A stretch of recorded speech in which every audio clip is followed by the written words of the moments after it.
பிரபலத்திற்குரிய BDS யார்? அவர்களின் பின்னணி என்ன? உலக புகழ்பெற்ற பிடிஎஸ் பாப் குழு பாப் இசைக்காக புகழ்பெற்று விளங்குகிறது.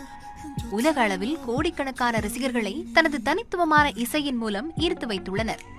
இவர்களின் பாடல் வரிகள் ஒவ்வொன்றும் சுய அன்பையும் தன்னலப்பற்றையும் உணர்த்தும் வகையில் இருப்பதாகவும் மன அழுத்தத்தை போக்கும் வகையில் இருப்பதாகவும் இவர்களது ரசிகர்களான பிடிஎஸ் ஆர்மிஸ் கருத்துகள் தெரிவிக்கின்றனர்.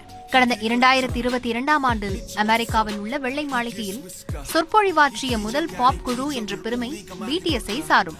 வெள்ளை மாளிகையில் நடைபெற்ற சொற்பொழிவில் குழு தலைவரான RM, "No matter who you are, where you are from, your skin color, your gender identity, just speak yourself" எனும் உணர்ச்சிகரமான கருத்தை பதிவிட்டார். இளைஞர்களை ஊக்குவிக்கும் விதமாக பாடல்களும் அவற்றின் வரிகளும் அமைந்துள்ளது என முன்னாள் அமெரிக்க அதிபர் ஜோ பைடனை ஆதரித்தது இன்னும் தனிச்சிறப்பை சேர்க்கும் வகையில் இருந்தது. தென்கொரிய அரசில் 18 முதல் 28 வயதிற்குட்பட்ட ஆண்கள் அனைவரும் கட்டாயமாக தங்களது ராணுவ பணியை நாட்டிற்காக ஆற்ற வேண்டும். இந்த நிலையில் கடந்த 2023ஆம் ஆண்டில் பிடிஎஸ்ஐ சேர்ந்த 7 பேரும் தங்களது தனித்தனி ராணுவ சேவையை தொடங்கினர். சுமார் 1.5 ஆண்டுகளுக்கு பிறகு தங்களது ராணுவ சேவையை முடித்துவிட்டு நாடு திரும்பினர். கடந்த 10ஆம் தேதி பாப் குழுவின் தலைவரான RM மற்றும் வியும் வெற்றிகரமாக பணி நிறைவடைந்து வந்துள்ளனர்.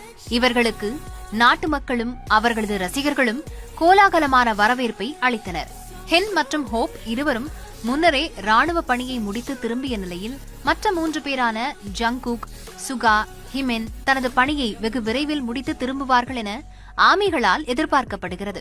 இந்நிலையில் பிடிஎஸ்ஸின் 12வது ஆண்டு விழா ஜூன் 13ஆம் தேதி அன்று கொண்டாடப்பட உள்ள நிலையில் அனைத்து பிடிஎஸ் உறுப்பினர்களும் தங்களது ரசிகர்களை சந்தித்து ஃபெஸ்டா எனும் பொழுதுபோக்கு நிகழ்வை நடத்த உள்ளனர். 1.5 வருடங்களாக காத்திருந்த தங்களது ரசிகர்களுக்கு இன்ப அதிர்ச்சியை ஏற்படுத்தும் விதமாக ஃபெஸ்டாவை வடிவமைத்துள்ளது பிகிட் நிறுவனம்.